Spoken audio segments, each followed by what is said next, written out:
प्यारे बच्चों नमस्कार। कैसे हो आप सभी। मैं आशा करता हूं कि आप लोग बहुत ही अच्छे होंगे, स्वस्थ होंगे और आप सभी की पढ़ाई भी बहुत ही अच्छी चल रही होगी। बच्चों आज के क्लास में हम लोग पढ़ने वाले हैं क्लास 12th हिंदी का top 100 most important objective question. और ये सारे के सारे प्रश्न आपके बोर्ड एग्जाम के पॉइंट ऑफ व्यू से बहुत ही ज्यादा इंपॉर्टेंट है। तो भाई मेरे आज के क्लास को बिल्कुल ध्यान से देखिएगा और आज के क्लास में दिए जाने वाले इन सारे प्रश्नों को आप लोग अच्छे से याद भी करते चलिएगा। ओके चलिए फिर क्लास को स्टार्ट करते हैं। आप लोग भी हमारे साथ चैट सेक्शन में आंसर को लगाते चलिएगा और लास्ट में बताइएगा आप लोग सही कितना कर पाते हो। देखिए पहला नंबर सवाल आपके सामने है तो जरूर लगाते चलना चैट सेक्शन में। देखिए पहला नंबर सवाल पूछा गया है, दिल छोटा करना मुहावरे का अर्थ क्या होता है। दिल छोटा करना मुहावरे का जो सही अर्थ होता है वो होता है हतोत्साहित होना। Correct answer option number C हो जाएगा।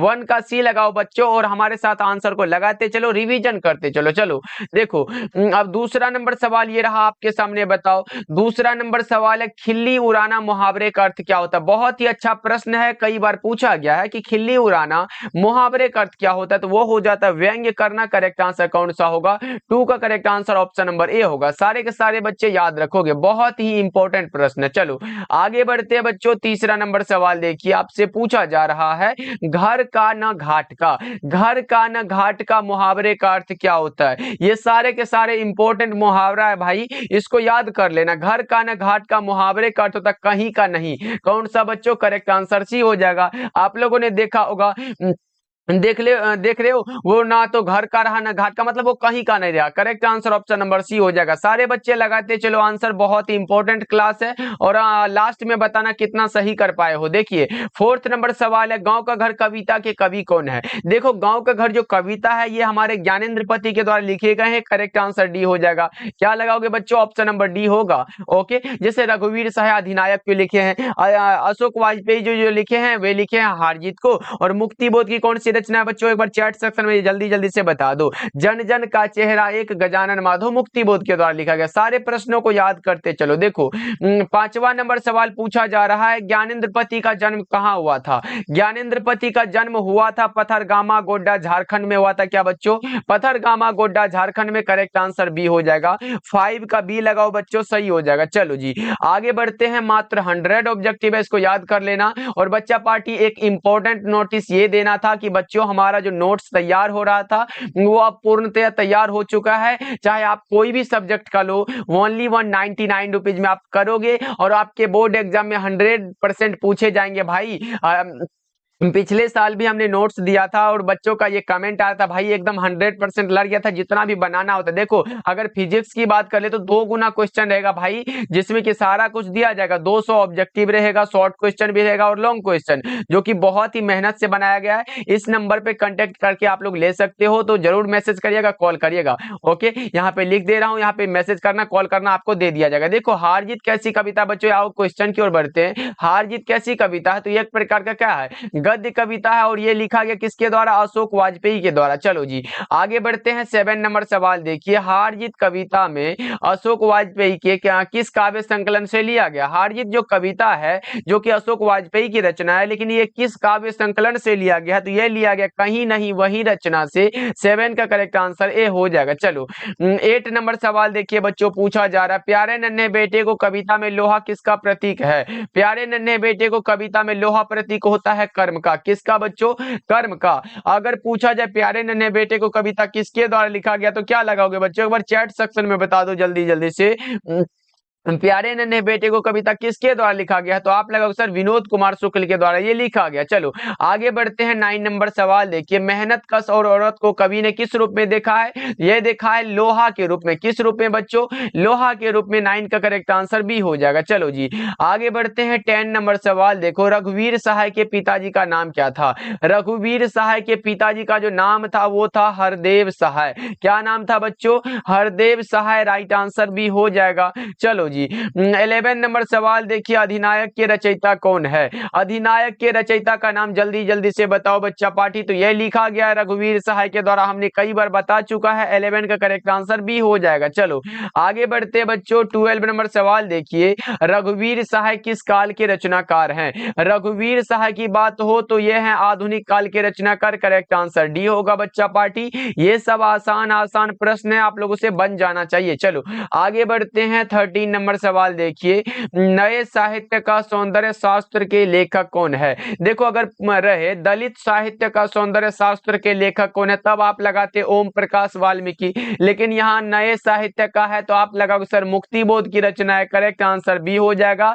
और अगर पूछे मुक्तिबोध का पूरा नाम क्या है तो गजानन माधव मुक्तिबोध, इसको भी आप लोग याद रखोगे। चलो 14 नंबर सवाल देखो, पूछा जा रहा है मुक्तिबोध किस सप्तक के कवि थे? मुक्तिबोध किस सप्तक के कवि थे ये बताओ जल्दी जल्दी से। तो मुक्तिबोध ताड़ सप्तक के कवि हैं। करेक्ट आंसर ए होगा बच्चों, याद रखोगे सभी के सभी बच्चे। चलो आगे बढ़ते हैं। 15 नंबर सवाल देखिए, मुक्तिबोध के पिताजी का नाम क्या था? ये तो बड़ा ही इंपॉर्टेंट सा सवाल है, जल्दी से बता दो। मुक्तिबोध के पिताजी का नाम था माधव राज मुक्तिबोध। क्या था बच्चों? माधव राज मुक्तिबोध। करेक्ट आंसर सी हो जाएगा। चलो जी आगे बढ़ते हैं। 16 नंबर सवाल देखिए, शमशेर बहादुर सिंह का जन्म कब हुआ था? जन्म पूछा गया आप लोगों से, जल्दी से बता दो। जन्म हुआ था 13 जनवरी 1911 को। कब हुआ था बच्चों? 13 जनवरी 1911 को जन्म हुआ था। उषा चैप्टर पढ़े हो ना? उषा जो कविता है जिसके कवि का नाम है शमशेर बहादुर सिंह, उसी का जन्म पूछा गया आप लोगों से। चलो 17 नंबर सवाल है, शमशेर बहादुर सिंह का जन्म कहाँ हुआ था? कहाँ हुआ था बताओ बच्चा पार्टी, कहाँ हुआ था जल्दी से। तो हुआ था देहरादून में। कहाँ हुआ था? देहरादून उत्तराखंड में। करेक्ट आंसर ए हो जाएगा। चलो जी आगे बढ़ते हैं। 18 नंबर सवाल देखो, शमशेर बहादुर सिंह की पत्नी का नाम क्या था? अगर पत्नी का नाम आपसे पूछ दिया जाए बच्चों, क्या लगाओगे? शमशेर बहादुर सिंह की पत्नी का नाम था धर्म देवी। क्या था बच्चों? धर्म देवी। चलो आगे बढ़ते हैं। 19 नंबर सवाल देखियो, कवियों के कवि किसे कहा जाता है? कवियों के कवि कहा जाता है शमशेर बहादुर सिंह को। कवियों के कवि किसे कहा जाता है बच्चा पार्टी? शमशेर बहादुर सिंह को। हमने बताया है अगर प्रेम के पीर के कवि पूछे तो आप मलिक मोहम्मद जैसी लगाना, हिंदी साहित्य का सूर्य पूछे सूरदास लगाना, हिंदी साहित्य का समन्वयवादी कवि पूछे तो तुलसीदास लगाना, और कवियों के कवि पूछे तो शमशेर बहादुर सिंह लगाना। ये सब हमने बताया है कि नहीं बच्चा पार्टी? चैट में बता दो। चलो आगे बढ़ते हैं। 20 नंबर सवाल देखो, पुत्र वियोग शीर्षक कविता कैसी रचना? पुत्र वियोग जो है वो शोक गीत है। कैसी गीत है बच्चों? शोक गीत। करेक्ट आंसर ए हो जाएगा। चलिए आगे बढ़ते हैं। 21 नंबर सवाल देखिए, क्रास्थवेट गर्ल्स स्कूल में सुभद्रा कुमारी चौहान की प्रिय मित्र कौन थी? तो उसका नाम था महादेवी वर्मा। कौन बच्चों? Mahadevi Verma. Correct answer A हो जाएगा। 10th में भी आप लोगों ने पढ़ा होगा, गिल्लू वाला जो इंग्लिश में चैप्टर है उसके राइटर का नाम बोले तो वो महादेवी वर्मा ही है। चलो आगे बढ़ते हैं। 22 नंबर सवाल देखो, पूछा गया सुभद्रा कुमारी चौहान का जन्म कब हुआ था? सुभद्रा कुमारी चौहान का जन्म हुआ था 16 अगस्त 1904 को। और बच्चों निधन पूछे तो क्या लगाओगे? आप लगाओगे सर 15 फरवरी 1948 को। क्या हुआ था? निधन हुआ था कार दुर्घटना में, नागपुर से जबलपुर आपसी में। किस दुर्घटना में बच्चों? यहाँ पे लिख दे रहा हूं, बहुत इंपॉर्टेंट है, कार दुर्घटना में। जरूर याद रखोगे आप लोग। चलो जी आगे बढ़ते हैं बच्चा पार्टी। 23 नंबर सवाल देखिए, पुत्र वियोग से मां का जीवन कैसा हो गया है? पुत्र के वियोग से मां का जीवन सूना सूना हो गया है। करेक्ट आंसर ए हो जाएगा बच्चों। 23 नंबर सवाल का जवाब क्या लगा रहे हो आप लोग? ऑप्शन नंबर ए लगाना, बिल्कुल ही सही आंसर हो जाएगा। चलो जी आगे बढ़ते हैं। 24 नंबर सवाल देखिए, जयशंकर प्रसाद की सफलतम नाट्य कृति कौन सी है? सफलतम नाट्य कृति है जिसका की नाम है ध्रुव स्वामिनी। कौन सी बच्चों? ध्रुव स्वामिनी। करेक्ट आंसर सी हो जाएगा। चलो जी आगे बढ़ते हैं। जयशंकर प्रसाद ने कौन सी कविता लिखी है? जयशंकर प्रसाद ने कौन सी कविता लिखी है? जल्दी जल्दी से बताओ बच्चों। वो हो जाएगा तुमुल कोलाहल कलह में जयशंकर प्रसाद की रचना है, उषा शमशेर बहादुर सिंह की रचना है, अधिनायक रघुवीर सहाय की रचना है, गांव का घर ज्ञानेंद्रपति की रचना, तो ये तीनों नहीं होगा, हमारा करेक्ट आंसर डी हो जाएगा। चलो आगे बढ़ते हैं बच्चों। 26 नंबर सवाल देखिए, जयशंकर प्रसाद का जन्म कब हुआ था? जयशंकर प्रसाद का जन्म जल्दी जल्दी से बताओ बच्चा पार्टी। 26 नंबर सवाल आपके सामने है तो बता दो। क्या लगा रहे हो आप लोग? ओके ओके, ये हुआ था 1889 में। कब हुआ था बच्चों? 1889, जो कि किसी भी ऑप्शन में 1889 नहीं दिया गया है, तो समझ लो 1889 में दिया गया था। और निधन हुआ था 15 नवंबर। कब हुआ था बच्चों? 15 नवंबर 1900 कब हुआ था? 37 में हुआ था, ये निधन हुआ था। तो देख लो किस ऑप्शन में दिया गया, ये 1889 में जन्म हुआ था और ये निधन हुआ था, ये सब में किसी में नहीं दिया गया, यानी कि सब ऑप्शन क्या है? गलत है। अगर हाँ यहाँ 1889 होता तो हम सी लगाते। चलो अभी 1889 ही इसको कर देते, ऑप्शन नंबर सी बिल्कुल सही हो जाएगा। ओके बच्चों, क्लियर है? चलो आगे बढ़ते हैं बच्चा पार्टी। अगला नंबर सवाल देखो, 27 नंबर सवाल है, छत्रसाल दशक किसकी रचना है? छत्रसाल दशक में महाराज छत्रसाल की वीरता का बखान किया है किसने? भूषण जी ने। भाई करेक्ट आंसर सी हो जाएगा ना। 27 नंबर सवाल का जवाब है ऑप्शन नंबर सी। चलो आगे बढ़ते हैं। 28 नंबर सवाल देखिए, शिवा बावनी में कितने मुक्तक है? शिवा बावनी में मुक्तकों की संख्या कितनी है? 52 है, करेक्ट आंसर बी होगा। चलो जी आगे बढ़ते हैं। 29 नंबर सवाल देखिए, रत्नाकर त्रिपाठी किस कवि के पिता थे? रत्नाकर त्रिपाठी भूषण के पिता थे, करेक्ट आंसर ए हो जाएगा। भूषण जी वीर रस के महान कवि माने जाते हैं। बच्चों क्लास को एक बार लाइक कर दीजिएगा सभी बच्चे, जितने भी बच्चा पार्टी देख रहे हो, बच्चा पार्टी एकदम ईमानदारी से क्लास को लाइक कर लेना। चैनल पे हमारे साथ पहली बार जुड़ रहे हो और हमारे साथ डेली क्लास करना चाहते हो तो शाम के 6 बजे ज्वाइन करिएगा क्लास को और शाम के 8 बजे। देखो मंडली में कौन सा संज्ञा है? मंडली में अगर पूछे तो मंडली में कौन सा संज्ञा होगा, ये आप लोग ही बता दो बच्चा पार्टी, कौन सा है मंडली में संज्ञा? तो आप लगाओ सर मंडली जो है ना, ये हमारा समूहवाचक संज्ञा हो जाता है, करेक्ट आंसर सी हो जाएगा। चलो जी आगे बढ़ते हैं। 31 नंबर सवाल देखो, मानवता शब्द कौन संज्ञा है? मानवता में संज्ञा बताओ जल्दी जल्दी से। मानवता कौन सा होगा बताओ? वो हो जाएगा भाववाचक संज्ञा, करेक्ट आंसर सी हो जाएगा। मानवता हुआ, शत्रुता हुआ, मित्रता हुआ, ये सब का है? ये सब भाववाचक संज्ञा। चलो आगे बढ़ते हैं। अगला नंबर सवाल देखो, 32 नंबर सवाल है, भिक्षा शब्द क्या है? भिक्षा जो शब्द होता है वो हमारा कैसा होता है? तत्सम होता है। भिक्षा शब्द तत्सम होता है, यानी कि जो संस्कृत से मिलता जुलता है वो हमारा तत्सम हो जाता है। जैसे भिक्षा हुआ, उसके बाद हम क्या बोल सकते हैं? अग्नि भी बोल सकते हैं, उसके बाद और भी कुछ बोल सकते हैं, जो भी संस्कृत भाषा में है उसके क्या कहोगे आप लोग? वो हमारा तत्सम हो जाता है। ओके चलो जी आगे बढ़ते हैं बच्चों। अगला नंबर सवाल देखो, अगला नंबर सवाल है देखो, किसी भी भाषा के मूल शब्द को हम लोग तत्सम कहते हैं। किसी भी भाषा के मूल शब्द को क्या कहते हैं बच्चों? तत्सम कहते हैं। चलो आगे बढ़ते हैं बच्चा पार्टी। 34 नंबर सवाल है, ऐसी संज्ञाएं जिनके खंड सार्थक होते हैं उन्हें क्या कहते हैं? ऐसी संज्ञाएं जिनके खंड सार्थक होते हैं उन्हें हम लोग क्या कहते हैं? यौगिक बोलते हैं। और जिनके खंड नहीं होते उसे रूट बोल देते हैं ना भाई, करेक्ट आंसर भी लगाओ। चलो आगे बढ़ते हैं। 35 नंबर सवाल देखो, घी शब्द में कौन सा लिंग है? घी में लिंग बताना है आप लोगों को, क्या लगा रहे हो? पुल्लिंग। बहुत ही अच्छे बच्चा पार्टी। आगे बढ़ते हैं। 36 नंबर सवाल देखिए, कवि शब्द का स्त्रीलिंग रूप क्या होता है? कवि का स्त्रीलिंग रूप कवित्री होता है, कवित्री, करेक्ट आंसर भी होगा। चलो जी आगे बढ़ते हैं। ये रहा आपके सामने प्रश्न, कारक के कितने भेद होते हैं? तो सर ये बचपन से पढ़ते आ रहे सर, कारक 8 प्रकार के होते हैं, कारक 8 प्रकार के हैं, करेक्ट आंसर भी हो जाएगा। चलो आगे बढ़ते हैं। 38 नंबर सवाल देखो, नाभादास किसके शिष्य थे? नाभादास के अगर शिष्य का बात हो तो वो थे स्वामी अग्रदास। अगर पूछे नाभादास किसके समकालीन थे तो तुलसीदास के समकालीन थे। ओके चलो आगे बढ़ते हैं। 39 नंबर सवाल देखिए, कबीरदास किस शाखा के कवि हैं? कबीरदास के शाखा का नाम पूछा गया, आप लोगों से बताओ क्या होगा बच्चों? वो थे निर्गुण शाखा के, करेक्ट आंसर भी होगा। चलो आगे बढ़ते हैं। 40 नंबर सवाल देखिए, नाभादास की कविता किन दो कवियों के बारे में है बताओ? नाभादास की कविता जो है कौन सा कविता है भाई?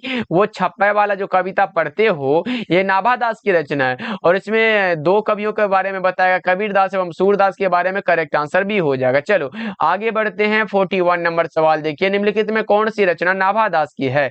नाभादास की रचना का नाम है क्या है भाई? भक्तमाल, करेक्ट आंसर भी हो जाएगा। सूरसागर सूरदास, गीतावली तुलसीदास, आंसू जयशंकर प्रसाद, करेक्ट आंसर भी लगाओ आप लोग। चलो 42 नंबर सवाल देखिए, हनुमान बाहुक रचना कितने छंदों की है? हनुमान बाहुक जो रचना है वो कितने छंदों की है, ये बताओ जल्दी जल्दी से। वो है 44 छंदों की। करेक्ट आंसर ए हो जाएगा। चलो आगे बढ़ते हैं। 43 नंबर सवाल देखिए, तुलसीदास किस काल के कवि थे? तुलसीदास अगर काल पूछे तो भक्ति काल लगाओ ना मेरे भाई, सही जवाब बी हो जाएगा। चलिए आगे बढ़ते हैं। 44 नंबर सवाल देखो, तुलसीदास का मूल नाम क्या था? मूल नाम बताओ ना। तुलसीदास का मूल नाम था राम बोला। क्या था बच्चों?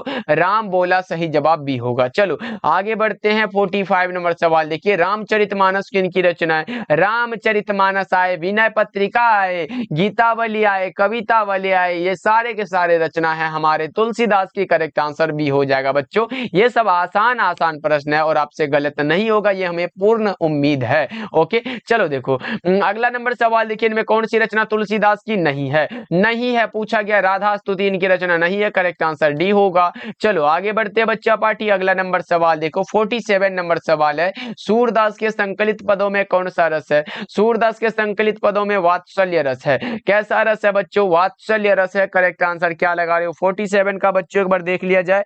बहुत अच्छे बच्चों। चलो आगे बढ़ते हैं। 48 नंबर सवाल ये रहा आपके सामने, सूरदास किस मार्ग में दीक्षित हुए? सूरदास किस मार्ग में दीक्षित हुए हैं? तो ये हुए थे पुष्टि मार्ग में। करेक्ट आंसर सी हो जाएगा। ओके और बहुत सारे बच्चे बोले सर अभी तक हमारी कुछ भी तैयारी नहीं हुई, अब क्या करें क्या करें, सिर्फ इंपॉर्टेंट क्वेश्चन करा दीजिए। तो भाई सारा अब इंपॉर्टेंट क्वेश्चन ही हमारे साथ होता है और हमने जो पीडीएफ तैयार किया है उसमें सिर्फ और सिर्फ इंपॉर्टेंट क्वेश्चन को सिलेक्ट किया गया, जिसका कि चांसेस आपके बोर्ड एग्जाम में 100% आने के चांसेस होते हैं। इसलिए उस पीडीएफ को आप लोग जरूर ज्वाइन करिएगा भाई। उसको अगर पढ़ लेते हो ना भाई, कुछ नहीं पढ़े हो कोई दिक्कत की बात नहीं, घबराओ नहीं, उसको एकदम अच्छे से पढ़ लेना, लाइन बाय लाइन एकदम टॉपिक बाय टॉपिक दिया गया है, उस टॉपिक को पढ़ोगे ऑब्जेक्टिव और सब्जेक्टिव दोनों क्लियर हो जाएगा। ओके इसलिए उस पीडीएफ को जरूर लेना। ओके इस नंबर पे आप लोग मैसेज कर लेना, सारा काम हो जाएगा बच्चों। ओके चलो पहले बात कर लेना आप लोग। चलो आगे बढ़ते हैं। अगला नंबर सवाल ये रहा 49 नंबर सवाल, सूरदास की रचनाओं की भाषा क्या? सूरदास की रचनाओं की जो भाषा है वो है ब्रज भाषा। सही जवाब बी होगा। चलो आगे बढ़ते हैं। 50 नंबर सवाल देखिए, वात्सल्य के विश्व में अद्वितीय कवि कौन है? वात्सल्य के विश्व में अद्वितीय कवि का नाम है सूरदास। क्या है बच्चा पार्टी? सूरदास। सही जवाब ए हो जाएगा। चलो 51 नंबर सवाल देखिए, जैसी रचित पद्मावत की भाषा क्या है? मलिक मोहम्मद जैसी रचित पद्मावत की जो भाषा है वो है अवधी। कौन सी है बच्चों? अवधी। करेक्ट आंसर ए होगा। चलो आगे बढ़ते हैं बच्चा पार्टी। 52 नंबर सवाल देखिए, इनमें से प्रेम के पीर के कवि कौन है? प्रेम के पीर के कवि माने जाते हैं मलिक मोहम्मद जैसी। हमने कई बार बता चुका है बच्चों, ये गलत नहीं होगा आप लोगों का, बहुत इंपॉर्टेंट प्रश्न है। चलो आगे बढ़ते हैं। 53 नंबर सवाल देखिए, चित्ररेखा किस कवि की रचना? चित्ररेखा अब की बार भी पूछा गया, चित्ररेखा किसकी रचना है? तो आप लगाओगे सर चित्ररेखा जो रचना है ये रचना है हमारे मलिक मोहम्मद जैसी के द्वारा लिखा गया। करेक्ट आंसर ए हो जाएगा। चलो आगे बढ़ते हैं। 54 नंबर सवाल देखो, पर्वत शब्द का विशेषण क्या होता है? पर्वत का पर्वतीय होता है, पर्वत का पर्वतीय, प्रथम का प्राथमिक होता है, समाज का सामाजिक होता है, भारत का भारतीय होता है, राष्ट्र का राष्ट्रीय होता है, यही सब तो होता है भाई, याद रखना आप सब। चलो 55 नंबर सवाल देखिए, प्रथम शब्द का विशेषण क्या होगा? अभी तो हमने बताया सर प्रथम का प्राथमिक होता है। क्या होता है बच्चों? प्राथमिक होता है। चलो आगे बढ़ते हैं। अगला नंबर सवाल देखो, पुराण का विशेषण क्या होता है? पुराण का विशेषण पौराणिक होता है। पुराण का क्या होता है बच्चों? पौराणिक। जो संज्ञा और सर्वनाम की विशेषता को बतलाए वे हो जाता है विशेषण। चलो आगे बढ़ते हैं। 57 नंबर सवाल देख लो क्या पूछा गया है, समाज का विशेषण क्या होता है? समाज का विशेषण सामाजिक है। करेक्ट आंसर ए हो जाएगा। चलो आगे बढ़ते हैं। 58 नंबर सवाल देखो, अवगुण में कौन सा उपसर्ग है?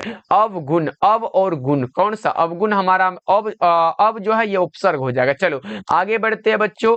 59 नंबर सवाल देखिए, प्रतिनिधि शब्द में कौन सा उपसर्ग है? प्रति जोर निधि, बराबर में क्या होगा? प्रतिनिधि, प्रति क्या होगा? एक उपसर्ग है। चलो आगे बढ़ते हैं। 60 नंबर सवाल देखो, 60 नंबर सवाल है, जुर्माना में कौन सा प्रत्यय? जुर्म प्लस आना, आना क्या होगा? प्रत्यय हो जाएगा। चलिए 61 नंबर सवाल देखिए, संवाद में सबसे महत्वपूर्ण क्या है? संवाद में सबसे महत्वपूर्ण है आत्मीयता। क्या है बच्चों? आत्मीयता। करेक्ट आंसर सी होगा। चलो जी आगे बढ़ते हैं। 62 नंबर सवाल देखिए, बालकृष्ण भट्ट ने कौन सा मासिक पत्र निकाला था जिसका नाम है हिंदी प्रदीप? कौन सा बच्चों? हिंदी प्रदीप नामक मासिक पत्र निकाला था किसने? बालकृष्ण भट्ट ने। चलो, बातचीत शीर्षक निबंध के निबंधकार कौन है? निबंधकार का नाम है बालकृष्ण भट्ट। क्या होगा बच्चों? बालकृष्ण भट्ट। याद रखना निबंध है। कौन सा? बातचीत जो पाठ है वो बालकृष्ण भट्ट के द्वारा दिया गया है। अगर पूछे बालकृष्ण भट्ट के पिताजी का नाम क्या था तो आप लगाओगे बेनी प्रसाद भट्ट। माताजी का पूछे पार्वती देवी लगाना। जन्म पूछे 23 जून 1844 लगाना। निधन पूछे 20 जुलाई 1914 को लगाना। आपका बिल्कुल करेक्ट हो जाएगा। चलो आगे बढ़ते हैं। 64 नंबर सवाल है, एडिसन के अनुसार असल बातचीत कितने लोगों के बीच हो सकती है? एडिसन के अनुसार असल बातचीत 2 लोगों के बीच हो सकती है। करेक्ट आंसर ए हो जाएगा। चलो आगे बढ़ते हैं। 65 नंबर सवाल है, नाटक के प्रारंभ में होने वाले मंगल पाठ को क्या कहते हैं? नांदी पाठ कहते हैं। क्या कहते हैं बच्चों? नांदी वाला पाठ कहते हैं। तो सही जवाब क्या लगाओगे आप लोग? ऑप्शन नंबर बी को लगाओ ना, सही हो जाएगा। चलो आगे बढ़ते हैं। 66 नंबर सवाल है, वजीरा सिंह किस कहानी का पात्र है? वजीरा सिंह का जो नाम आया है वो है उसने कहा था। करेक्ट आंसर ए होगा। याद रखो बच्चों, बहुत इंपॉर्टेंट है। चलो आगे बढ़ते हैं। 67 नंबर सवाल है, तेरी कुरमाई हो गई किस कहानी से संबंध है? तेरी कुरमाई हो गई, इसमें लहना सिंह वही सूबेदारनी से पूछा था ना। करेक्ट आंसर ए लगाओ ना, करेक्ट हो जाएगा। चलो 68 नंबर सवाल है, लहना सिंह किस पद पर था? लहना सिंह जमादार के पद पर था। लहना सिंह जमादार के पद पर था बच्चों। करेक्ट आंसर सी होगा। चलो आगे बढ़ते हैं। 69 नंबर सवाल देखो, भारतीय सिपाहियों का किसके साथ संघर्ष हुआ था? भारतीय सिपाहियों का जो संघर्ष हुआ था वो हुआ था जर्मनी के साथ। किसके साथ बच्चों? जर्मनी के साथ। करेक्ट आंसर डी होगा। चलो आगे बढ़ते हैं। 70 नंबर सवाल है, अमृतसर में लहना सिंह के कौन थे? यहाँ लाना नहीं होगा, यहाँ पे जो होगा ना वो हो जाएगा लहना। कौन सा? अमृतसर में लहना सिंह के कौन थे? मामा थे। करेक्ट आंसर सी होगा। चलो आगे बढ़ते हैं बच्चों। अगला नंबर सवाल देखो, 71 नंबर सवाल है, शिक्षा प्राप्ति के लिए अमेरिका कौन गए थे? शिक्षा प्राप्ति के लिए अमेरिका गए थे लोकनायक जयप्रकाश नारायण। ओके चलो आगे बढ़ते हैं बच्चा पार्टी। 72 नंबर सवाल देखिए, जयप्रकाश नारायण की रचना का नाम क्या है? जयप्रकाश नारायण की रचना का नाम है संपूर्ण क्रांति। कौन सी बच्चों? संपूर्ण क्रांति। जूठन ओम प्रकाश वाल्मीकि, शिक्षा जय कृष्णमूर्ति, रोज, सच्चिदानंद हीरानंद वात्स्यायन आज्ञे। ओके चलो आगे बढ़ते हैं। 73 नंबर सवाल देखिए, प्रजा सोशलिस्ट पार्टी का गठन कब हुआ था? 1952 में। प्रजा सोशलिस्ट पार्टी का गठन हुआ था, लेकिन कब? 1952 में। याद रहेगा बच्चों। चलो जी आगे बढ़ते हैं। क्लास को एक बार लाइक कर देना सभी बच्चे, जितने भी बच्चे देख रहे हो। देखो 74 नंबर सवाल है, जयप्रकाश नारायण को किसका दलाल कहा गया? जयप्रकाश नारायण को दलाल कहा गया, लेकिन किसका? अमेरिका का। कहां का बच्चों? अमेरिका का। चलो आगे बढ़ते हैं बच्चा पार्टी। 75 नंबर सवाल है, लेनिन की मृत्यु कब हुई थी? अगर पूछे लोकनायक जयप्रकाश नारायण मार्क्सवादी कब बने थे? 1924 में बने थे, और लेनिन की मृत्यु भी 1924 में ही हुई थी। करेक्ट आंसर डी होगा। चलो आगे बढ़ते हैं। 76 नंबर सवाल है, दिनकर जी की पहली कविता किस पत्रिका में प्रकाशित हुई? दिनकर जी की पहली कविता जो प्रकाशित हुई है जिसका नाम है क्या बच्चा पार्टी? छात्र सहोदर। करेक्ट आंसर ये होगा। कब? 1925 में। ओके चलो आगे बढ़ते हैं बच्चों। अगला नंबर सवाल देखो, 77 नंबर सवाल है, दिनकर जी की पहली काव्य पुस्तक कौन सी है जिसका नाम है प्रणभंग? कौन सा है बच्चों? प्रणभंग। करेक्ट आंसर डी होगा। चलो आगे बढ़ते हैं। 78 नंबर सवाल है, रामधारी सिंह दिनकर का जन्म कब हुआ था?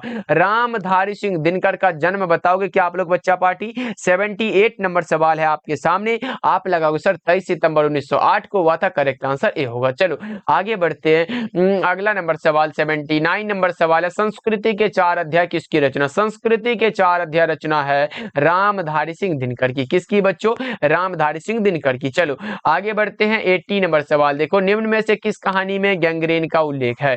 गैंग्रीन का उल्लेख है रोज कहानी में। किस कहानी में बच्चा पार्टी? रोज कहानी में। करेक्ट आंसर ए होगा। रोज कहानी के कहानीकार का नाम है सच्चिदानंद हीरानंद वात्स्यायन आज्ञे। ओके चलो 81 नंबर सवाल देखिए पूछा गया, अज्ञा के माताजी का नाम क्या था? अज्ञा के माताजी का नाम था अवंती देवी। पिताजी का क्या नाम था? डॉक्टर हीरानंद शास्त्री। ये भी आप लोग याद रखोगे। चलो आगे बढ़ते हैं। 82 नंबर सवाल देखिए, भगत सिंह की शहादत कब हुई थी? शहादत मतलब निधन। बताओ भगत सिंह की शहादत कब हुई थी? बच्चा पार्टी लगा रहे हैं सर 23 मार्च 1931 को। ऑप्शन ए करेक्ट हो जाएगा। चलो आगे बढ़ते हैं। अगला नंबर सवाल देखो 83 नंबर सवाल है, बंदी जीवन किसकी स्वीकृति है। बंदी जीवन जो रचना है, बंदी जीवन जो रचना ये है सचिंद्रनाथ सान्याल की। किसकी रचना है बच्चों? सचिंद्रनाथ सान्याल की। करेक्ट आंसर डी होगा। चलो आगे बढ़ते हैं बच्चा पार्टी। अगला नंबर सवाल ये रहा आपके सामने, तो बताओ क्या कह रहा है? कुलबीर सिंह और कुलतार सिंह भगत सिंह ये कौन थे? भाई थे। कुलबीर सिंह और कुलतार सिंह भगत सिंह के भाई थे मेरे भाई। करेक्ट आंसर सी होगा। चलो आगे बढ़ते हैं। 85 नंबर सवाल देखो, गंडक नदी की चर्चा किस शीर्षक पाठ में है? गंडक नदी की चर्चा जो है वो है ओ सदानीरा में। किसमें है बच्चों? ओ सदानीरा में। करेक्ट आंसर ए हो जाएगा। कोई दिक्कत बच्चों? चलो आगे बढ़ते हैं। अगला नंबर सवाल देखो, 86 नंबर सवाल है, ओ सदानीरा किस निबंध पुस्तक से लिया गया है? ओ सदानीरा जो है ये लिखा गया जगदीश चंद्र माथुर के द्वारा और ये लिया गया बोलते क्षण से। करेक्ट आंसर सी होगा। ओके, एक प्रकार का कविता संग्रह। चलो आगे बढ़ते हैं। 87 नंबर सवाल है, ओ सदानीरा किस विधा के अंतर्गत आता है? ओ सदानीरा एक प्रकार का निबंध है। निबंधकार का नाम जगदीश चंद्र माथुर, जस्ट हमने बताया है। ओके बच्चों, चलो 88 नंबर सवाल पूछा जा रहा है, सिपाही की मां शीर्षक पाठ क्या है? सिपाही की मां एकांकी है। एकांकीकार का नाम पूछ दे तो क्या लगाओगे? मोहन राकेश लगाएंगे ना सर। करेक्ट आंसर भी होगा। चलो आगे बढ़ते हैं। 89 नंबर सवाल देखो, कह रहा है क्या? अंडे के छिलके के रचनाकार कौन है? अंडे के छिलके तथा अन्य एकांकी के रचनाकार का नाम है मोहन राकेश। कौन है बच्चों? मोहन राकेश। सही जवाब ए होगा। याद रखना ये सब इंपॉर्टेंट रचना है, आया हुआ है आपके एग्जाम में। चलो देखो 90 नंबर सवाल है, मोहन राकेश रचित नाटक संग्रह का नाम क्या है? आषाढ़ का एक दिन। कौन सा बच्चों? आषाढ़ का एक दिन। ओके, चलो आगे बढ़ते हैं। 91 नंबर सवाल है, मुन्नी डाक गाड़ी के पीछे क्यों जाती है? मुन्नी डाक गाड़ी के पीछे जाती है, लेकिन क्यों जाती है? तो जाती है चिट्ठी लेने के लिए। करेक्ट आंसर सी होगा। चलो आगे बढ़ते हैं। 92 नंबर सवाल देखिए, नामवर सिंह का आलोचनात्मक निबंध है जिसका नाम है प्रगीत और समाज। कौन सा बच्चों? प्रगीत और समाज एक प्रकार का क्या है? एक प्रकार का निबंध है। निबंधकार का नाम अभी तो हमने बताया, डॉक्टर नामवर सिंह। चलो आगे बढ़ते हैं। अगला नंबर सवाल देखो, 93 नंबर सवाल है, निम्नलिखित में कौन सी रचना नामवर सिंह की है? नामवर सिंह की रचना जिसका नाम है वाद विवाद संवाद, कविता के नए प्रतिमान, उपरोक्त दोनों, क्योंकि ये जूठन तो ओम प्रकाश वाल्मीकि की है। चलो आगे बढ़ते हैं। 94 नंबर सवाल देखिए, निम्नलिखित में दलित आत्मकथा शीर्षक पाठ कौन है? दलित आत्मकथा जूठन है। दलित आत्मकथा जूठन है और ये लिखा गया है ओम प्रकाश वाल्मीकि के द्वारा। ओके, चलो 95 नंबर सवाल देखो। 95 नंबर सवाल है, जूठन शीर्षक पाठ में किसने झाड़ू छीनकर दूर फेंक दी?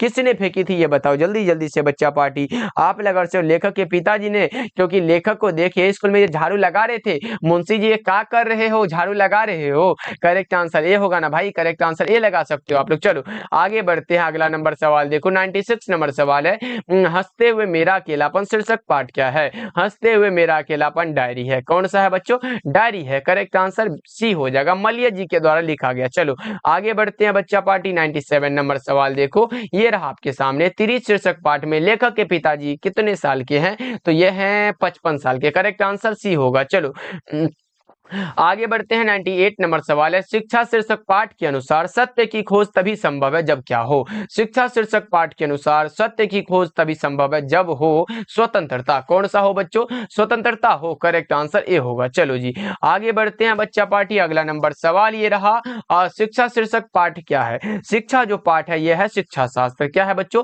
शिक्षा शास्त्र है। अब की बार पूछा गया शिक्षा क्या है? ये था संभाषण। ये एक प्रकार का क्या है बच्चा पार्टी? ये भी याद रख लो, ये संभाषण है और लिखा गया है जे कृष्णमूर्ति के द्वारा। किसके द्वारा बच्चों? जे कृष्णमूर्ति के द्वारा। याद रख लो, बहुत इंपॉर्टेंट है, आता है आपके एग्जाम में, तो छोड़ के नहीं आना। और एक बार आप लोगों से प्रश्न रहा कि जे कृष्णमूर्ति का पूरा नाम क्या है, एक बार चैट सेक्शन में दिखना चाहिए। चलो 100 नंबर सवाल देखो, जे कृष्णमूर्ति की इनमें कौन सी रचना है? कौन सी रचना है जो जे कृष्णमूर्ति की रचना है? तो आप लगा लो कौन सा? शिक्षा। करेक्ट आंसर डी होगा, क्योंकि सर जी रोज जो है ये हमारे आज्ञा जी की रचना है। संपूर्ण क्रांति लोकनायक जयप्रकाश नारायण की रचना है। एक लेख और एक पत्र भगत सिंह की रचना। तो ये सब नहीं होगा, हमारा करेक्ट आंसर डी हो जाएगा। ओके बच्चों, तो क्लास कैसा लगा कमेंट करके बताना बच्चों। और क्लास को लाइक किए नहीं किए हो तो सारे बच्चे क्लास को लाइक कर दीजिएगा। मिलते हैं फिर अगले क्लास में। पीडीएफ के लिए हमने नंबर दिया, उस पर मैसेज करिएगा, कॉल करिएगा, आपको सारा कुछ बता दिया जाएगा। ओके, मिलते हैं फिर अगले क्लास में।